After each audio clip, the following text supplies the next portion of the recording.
morning for me either. But the meringue is done and I'm ready to take it out of the oven.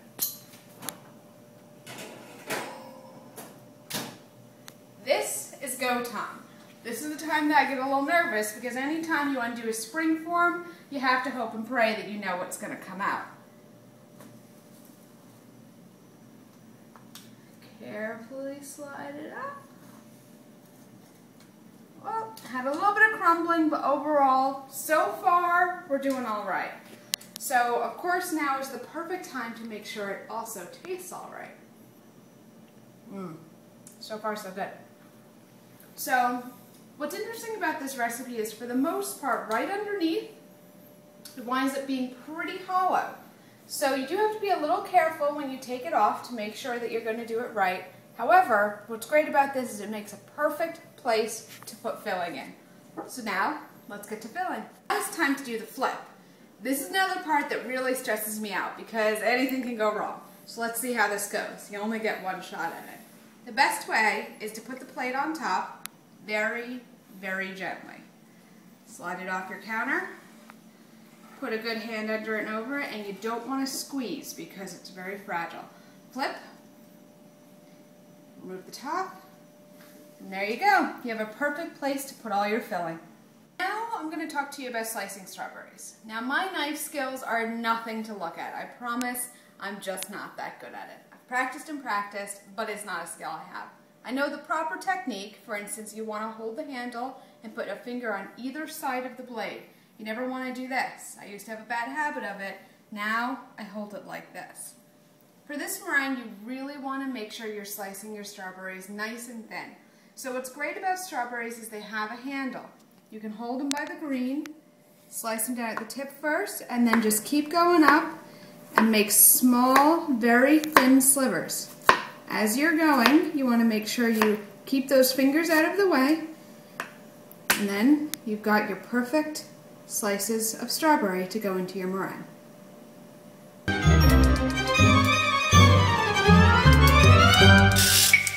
Now, in order to make the strawberries, I love them with balsamic. So what I do is I use some white balsamic vinegar and I simply pour it into a pot. I want to get it to a point where just the bottom is barely covered. I usually start with some strawberries in there, turn on the heat, and then as I'm cutting, I just keep adding them in and toss them with some sugar.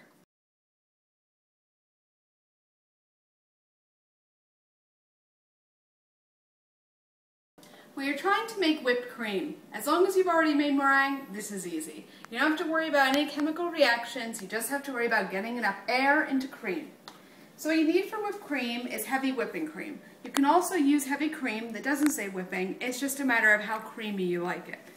So the other ingredients are sugar and good quality vanilla extract. This is key.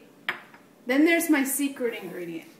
I love me some amaretto whipped cream. I have to say, this really makes whipped cream stand out when you add some of this to it.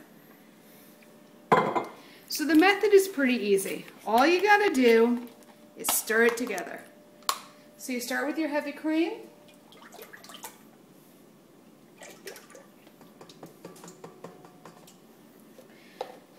And then you add a splash of vanilla. Now I have to say, measuring would probably be a good thing, but I'm not so good at it.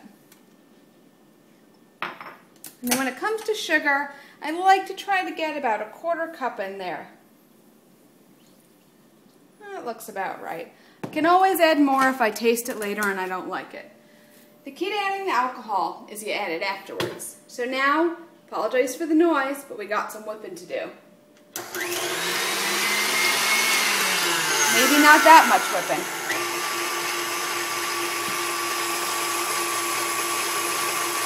Now as you see, this thing is going around and around, and honestly it looks like it's never going to amount to much. But trust me, all of a sudden, it becomes whipped cream.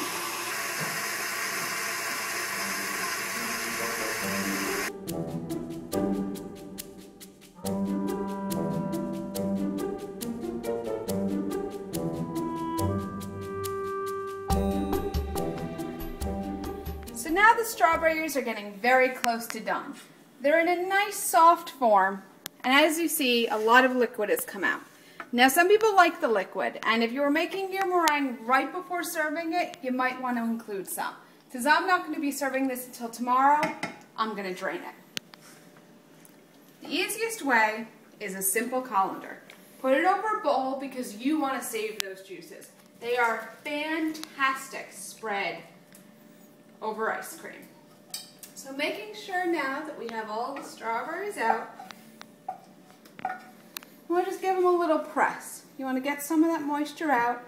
Make sure it's spread around. A little is not going to hurt. They're still going to be a little wet, but you want to make sure that excess is not going to wind up soaking through your meringue and making it too spongy.